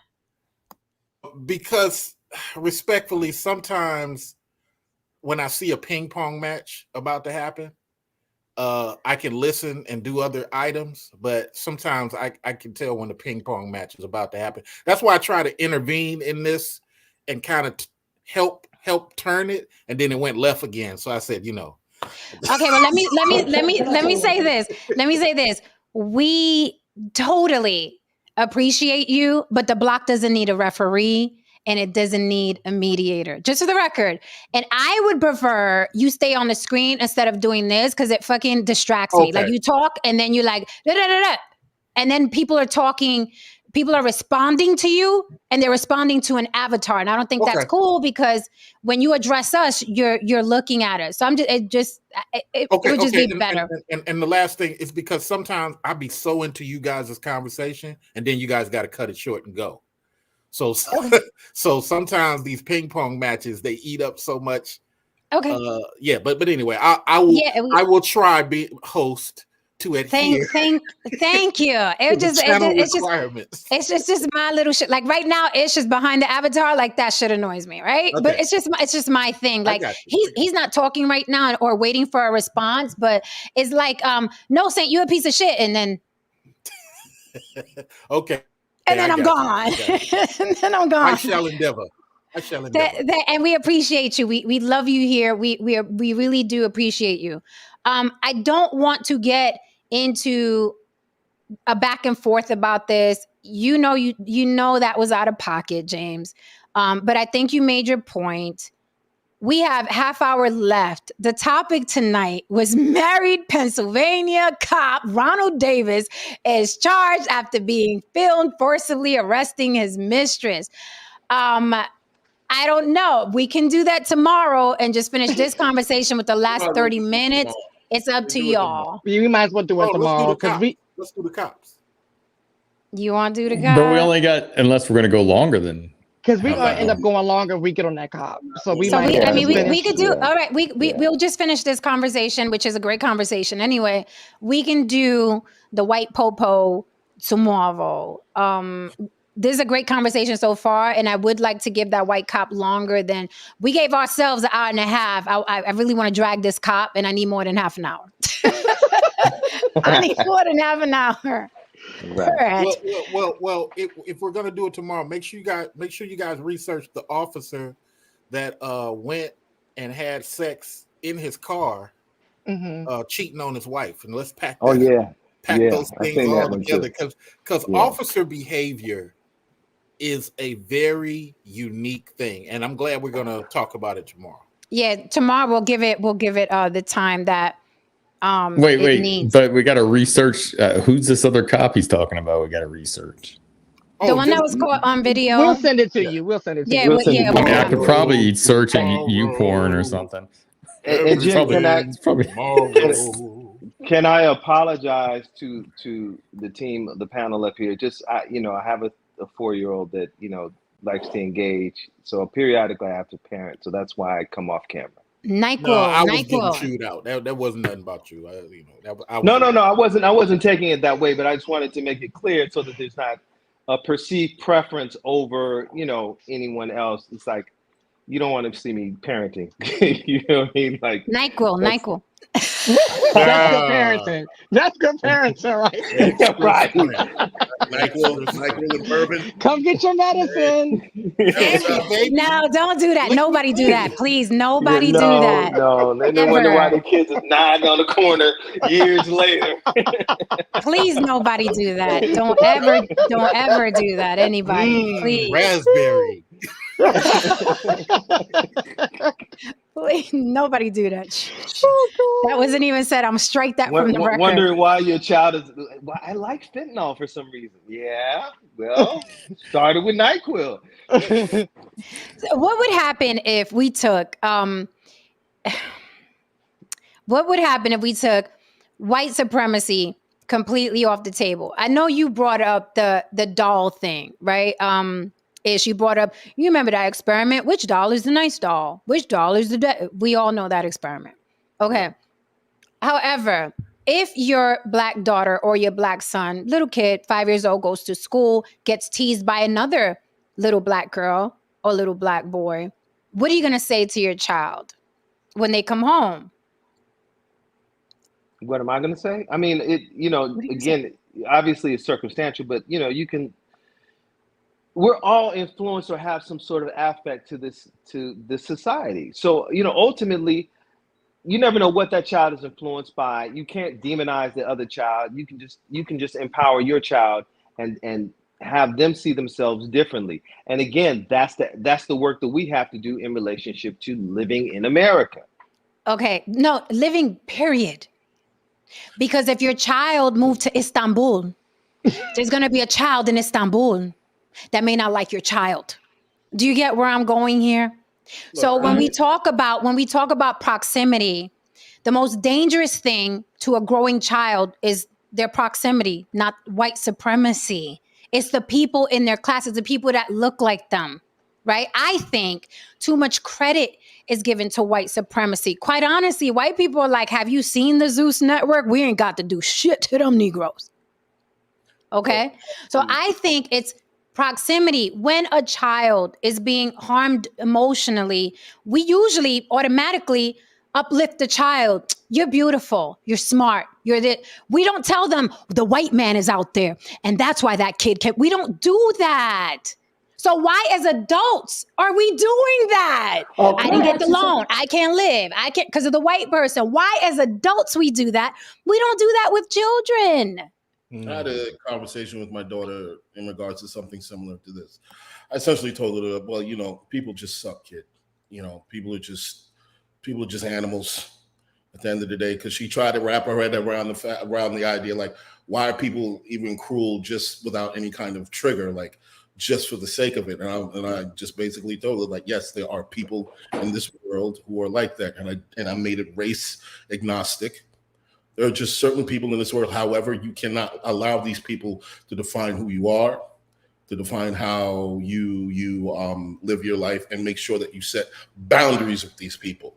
Whatever issues that they have with themselves are not your issues. So I think that's excellent. I'm sorry, really quick. I think that's excellent advice, because once you start making an entire race of people that are a majority of where your child lives, it is to the detriment of that child. Now you set your child out in the world, okay? And you're only 12, 13% of the population in the country your child is in. You just put on your child's back, okay? Fucking 90% of a fucking population on your child's back. So white people don't like me? White people are the enemy? Well, guess what? Everywhere your child goes, white people are going to be there. It is to their detriment. I wish people would fucking stop it. Stop making white people the unbeatable boogeyman. Like, stop. But that's not the conversation. And so, Yeah, Jen, hold on. That's not the conversation. The conversation, if we're going to discuss that conversation is that's your enemy. And what they present to you is not a reflection of who you are and what greatness exists within you. Who's your enemy? So, Who's your enemy? I'm talking about, just like a dog would call a cat, that's your enemy. That's the same dynamic. By nature, No. Hold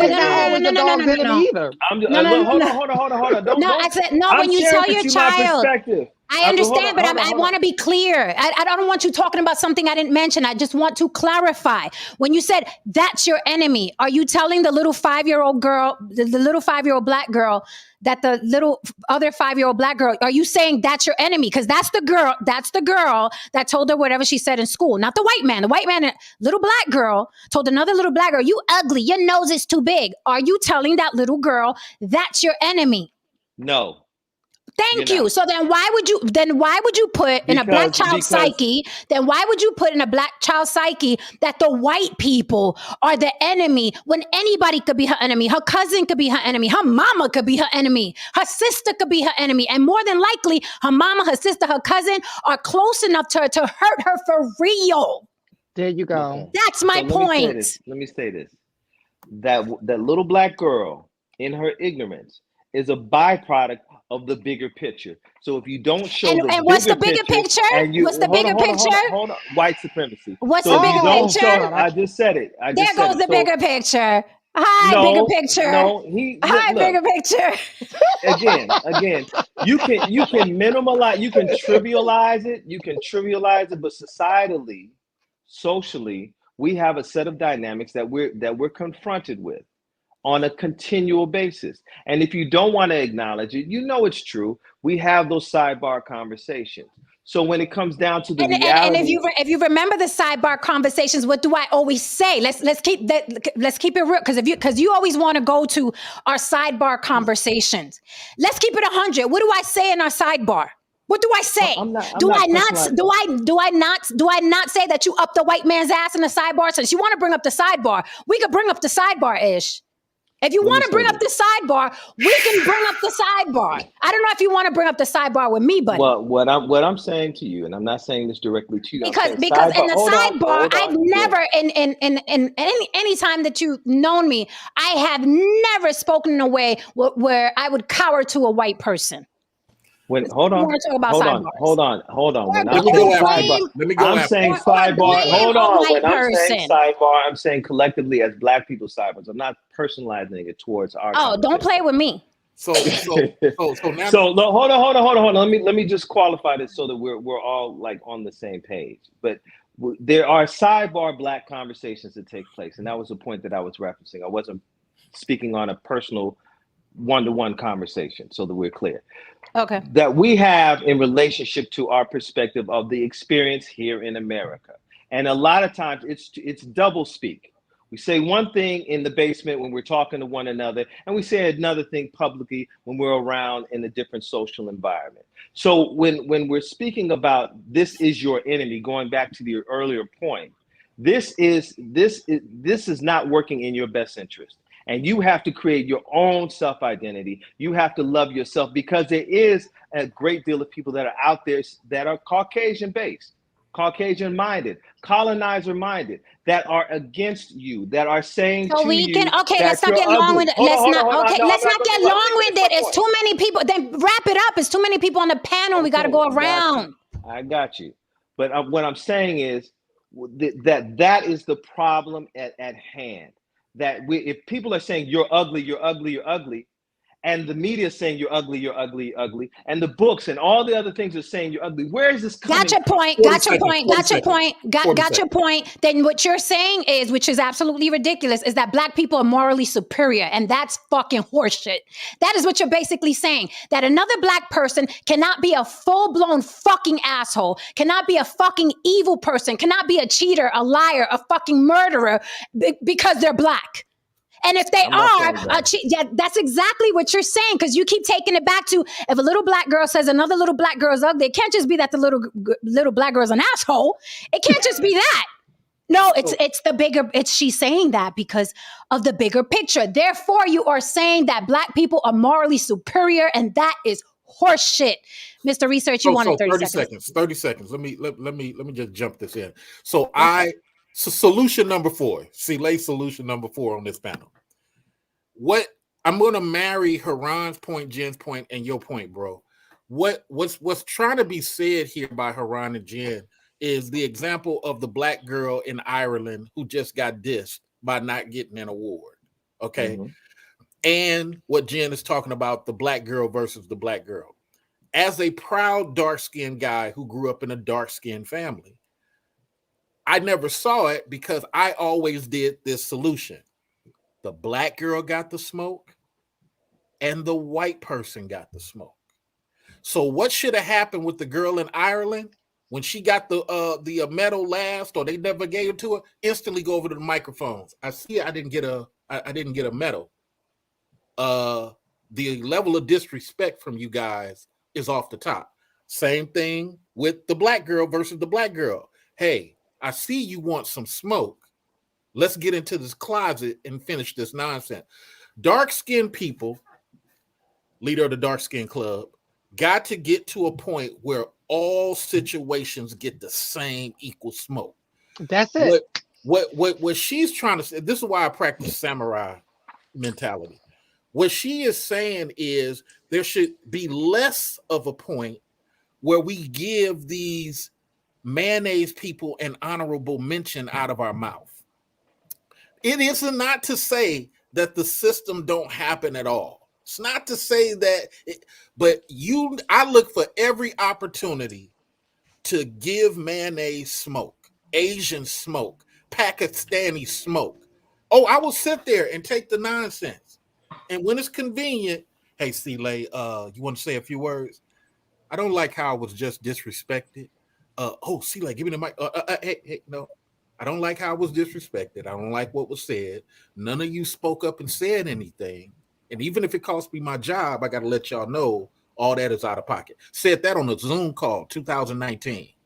Got fired for it. Didn't give a hell. Needed to be said. So my point is that the way they're trying to present it to you, all that is true.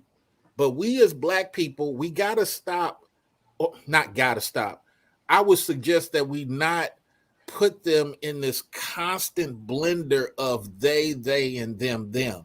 At some point, there needs to be more of us to challenge it intellectually and say, we saw what you just did, we putting it on video camera, we calling it out, that better not happen again, or me, James, Ish, and Haran are going to dig into our pockets, get a lobbyist, dig into our pockets, get a lawyer, and we're going to civilly sue. We got to get to that point. That's the strength of the solution that they're asking for. It is not to negate anything you said. It's just that sometimes we make a 25% truth into 150% reality that ain't really there. And I think it is damaging to children. It is my fucking pet peeve. It drives me up a wall. I constantly say white supremacy is real. Oppression is real. Redlining is real. But you know what else is real? That someone black or brown could live in their neighborhood their entire lives and never see a pale face and get fucked over and over and over again by the people in their family, by the people in the next building, by their neighbor. And they're all black and brown. They're all black and brown and never see a pale face. It doesn't matter why, okay? Because when everybody's in the hood, everybody's thinking, oh, we're all equal. I don't care about you. I don't care about you. But you constantly are pushing that black people are morally superior and they are not. And that is the issue. Like you're having a difficult time thinking there's no way black people can be evil. Not as long as white people exist. When people are evil, every race, creed, age, gender, skin color that you could think of around the globe, human beings suck. Human beings are a fucking virus. You give them something beautiful and they will find a way to fucking sell it or destroy it or something. That is human beings in general. I could not live a life giving no Satan them this much credit. I will not do it. My ego is too big. My pride is too big for my complexion. I will not do it. I will not raise my children that way. I will not raise my grandchildren that way.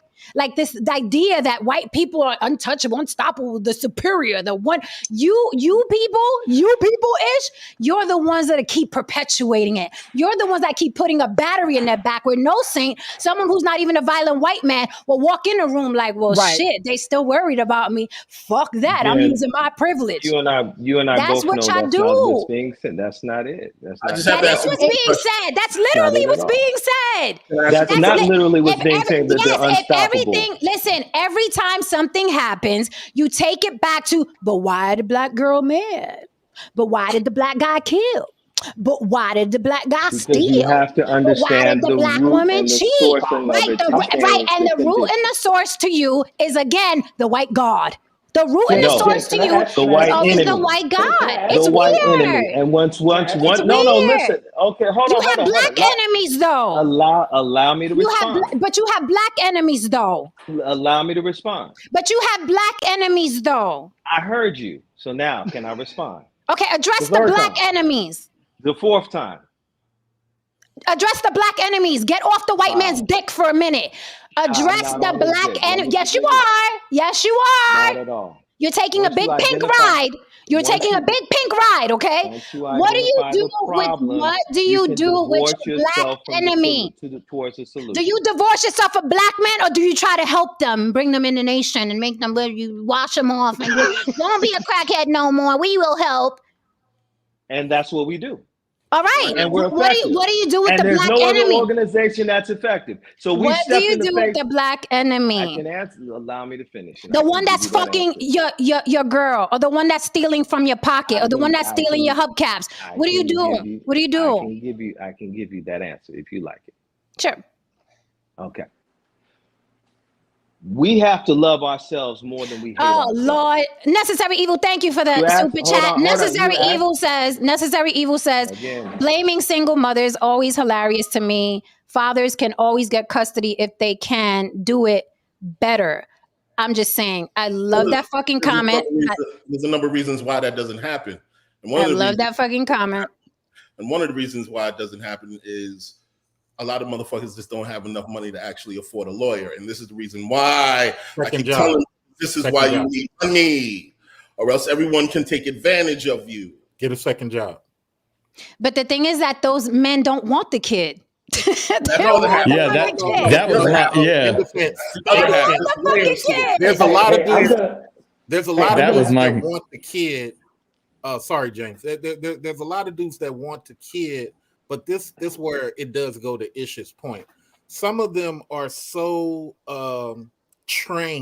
system trained, that they never allow themselves to get to this, to hell with that, I'm gonna do XYZ status. It everything everybody's saying is true, but there are percentages. I think that's what gets lost in this conversation. There are percentages, and what we should be wanting is why I agree with Jen and Haran more so. We should want more warriors who say, you know what? Even though C-Lay don't have no kids, I'm going to donate to James because he's creating a system to where fathers will be protected, or kid. We as black men got to really get off the couch with the pontification and get back to, I don't like this. This got to go. Even if I don't like Haran, we're going to get together on this particular topic and make this happen. Go ahead, James. My apologies, brother. I just want to say one thing, though. I just want to say one thing. One question I got to ask you three brothers. Just one question. Hurry up and ask Ish, because he's about to get cut and he's not going to be here. About 40%. He's about to get cut. It's about 30 to 40% of black people, let's just say black men, working black men, decided not to pay their taxes for 3 years until until a number of our gripes and a number of our issues were actually met and seen. Just like you will not pay your rent in a house that you live in until the landlord fixes all the busted shit in there. If we actually did that, how quickly do you think we could turn things around, and how feasible do you think that is? It's not, I don't think it's feasible, but I think it's doable, but I don't think black men are going to do it. Another thing I wanted to say. I wanted to ask them, but I'm asking the brothers. I'm sorry. Really quickly. I just wanted to throw in something to your point, Haran, really quickly. It goes with Adam Hurd's comment too. Yeah, no, it's funny. He took the thought out of my mind because I was about to tell Haran, because Haran, you said, because they don't have money, right? They can't fight for their kids because they don't have money. But then you go in this guy's house and he has a 70-inch screen TV. Does he not? No. Right? He has the season tickets to the game. He has the $300 Jordan. So it's not that they don't have it. It's that they don't want to do it. But again, there's percentages. Hold on, no saint. But again, it goes back to what Mr. Research said. Percentages, right? I can't say all black men don't want their children, but the majority who sit back and be like, that's a single mother. Have you gone to court and fought for your child? Have you put money up for an attorney? If you don't have the money, did you get that second or third job so you can afford an attorney? Well, one can you brothers answer the question that I just gave you? To the attorney point, Obama passed the law to help people, to help black folks in two ways, even though people don't like to admit it. He dipped into the Treasury and created a law to give you 4 hours of free paralegal through the system itself. So if you are a person who feels how you feel about the you don't have the money, the Obama you claim didn't do nothing for black folks, go down to the child support system and say, hey, where's that free 4 hours of paralegal I heard about? And they will point you to the department. And between the hours of 10 and 2, you're able to get that free service. Thanks to Obama, even though you claim he didn't do nothing for black folks. Wait, if you don't mind. And let me say this. I just want to say one thing, please. Let James talk. Because I kind of have to get out of here. So I just wanted to say that thanks for letting me be a part of this conversation. And I'm sorry, Lily, if the only reason I used that word was seriously just because I thought that saying that word would flag the comment. I wasn't trying to be, I'm not even like that. Okay, so I just want you to know that. You know what I mean? But I'm going to go ahead and get out of here. But the one thing that I always kind of wanted to ask, and this is a literal question to you, Jen. This is not, I'm not being sarcastic or anything. Would you say, like, have you lived the African-American experience? Have you lived it? Like, no. And this is not, Good night, James. Thank you for the super chat, Big Elvis, the Chef Rosenberg. I heard you earlier on. Really, you know why I was laughing. It's like, wow, he's doing How you doing, Big Elvis? I heard you on the Star Report earlier. Good to see you, sir. Thank you for the super chat. All right, guys. So this went a whole. I mean, we went. Wait. Oh, there's more. Wait, there's more. These two brothers ain't answer my question. Oh, my bad. When I asked, Mr. Research, I thought you was asking taxes. I asked all three of you, and the other gentleman got his ass kicked up out of here. So I'm asking it too. Wait. But let's answer his question. Yes, she has lived the Black experience. She lived in the Bronx all of her life. Next door, around, across the street. Everybody was living the Black experience in the 80s. Right, 90s, exactly. So okay. just to close the door on that conversation. Moving on. Ask it one more time, Haran. One more time, Haran. What you said? Ask it one more time. Oh, the question I was asking if about a good, let's just say even 30%. If 30% of us, we have a very long list of issues and demands and so on and so forth that we have in the community. If we withheld from paying our taxes for a number of like maybe 2 or 3 years, do you think we can make some headway if we really made an economic dent in Absolutely. Absolutely. No. If we withheld taxes, if we did not participate in Christmas and all the other holiday shoppings that we do, we could change the whole dynamics of our community. And if we redirected every one of those nickels, dimes, and quarters, we could build Black schools. We could establish urban farming. We could, set up and support Black businesses by creating a Black bank. We could do all of those things just by unifying our efforts. I agree with you. If we did needless and we stopped the needless spending. So I say no. If you want something more powerful, Black men do a thing through music and media. No more Black men in the military until we get this. Now that's the same that they're afraid of. I mean, he's saying the same. He's saying the same thing. You're saying the same thing. Let me rock for a second. That is something you could do. Solution number 5. See, solution number 5. That is something you could do to get what you're talking about. But the money's factor is not so major. Little known fact: taxes are illegal. Okay, taxes were only. This is why I'm Mr. Research. Taxes were only created for World War I. Right. Okay, they kept it rolling. I have known several people who have never ever done it to this day and moving just fine.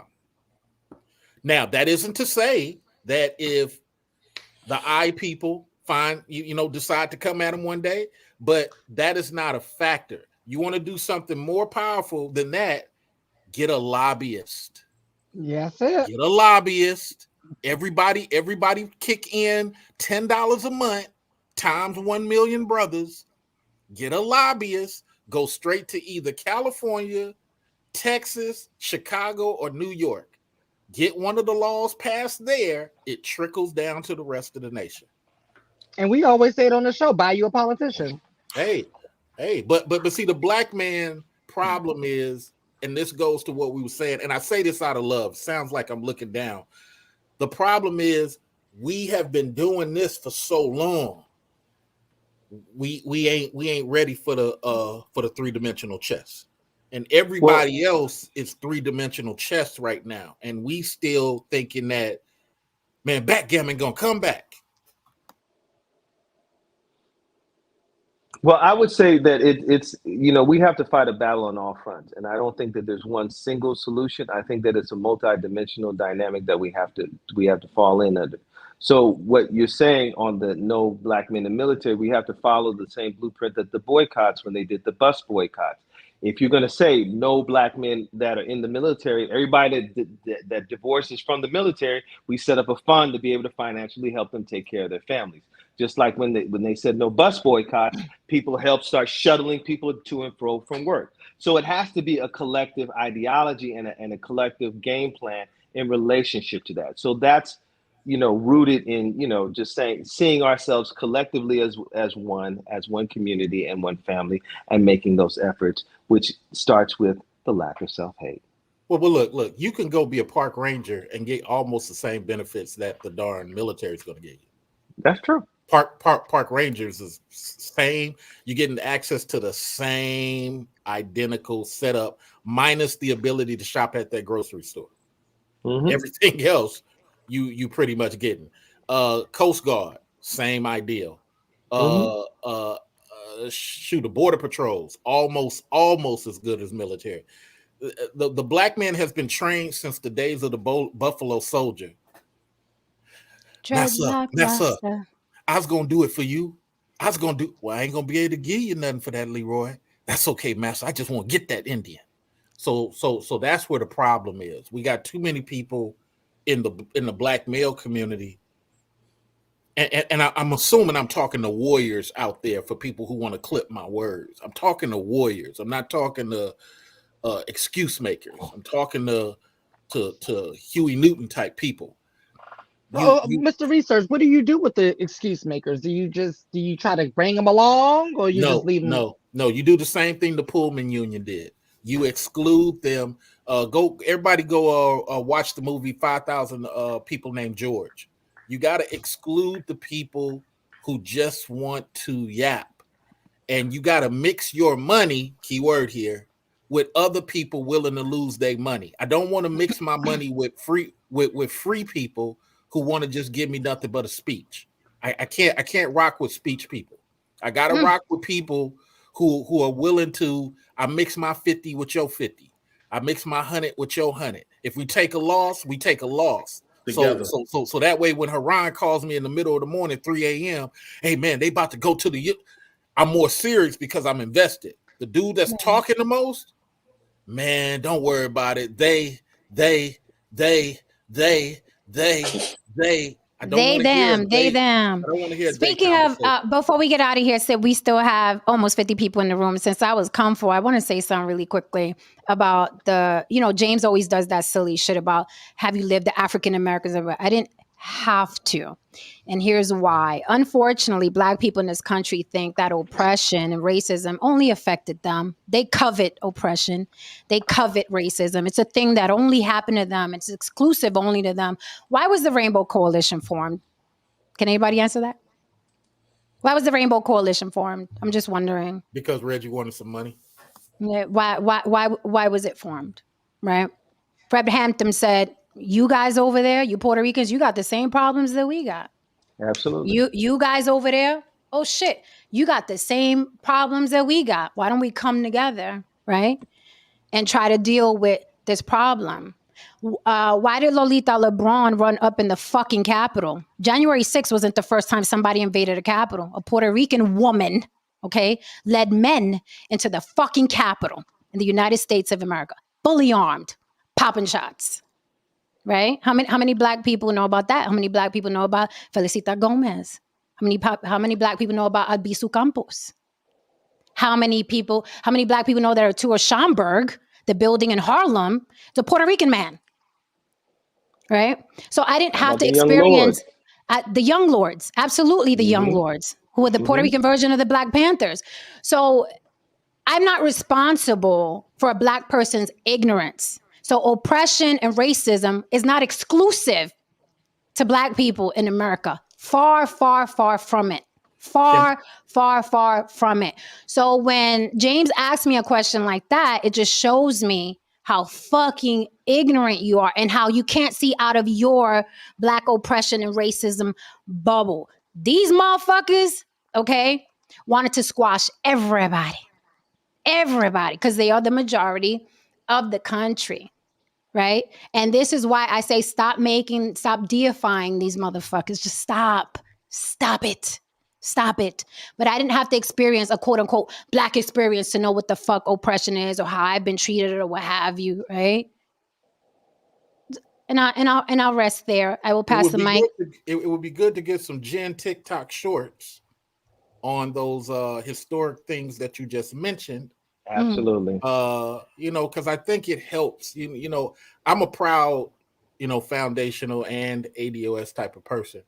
I do this thing. I call myself OSHA.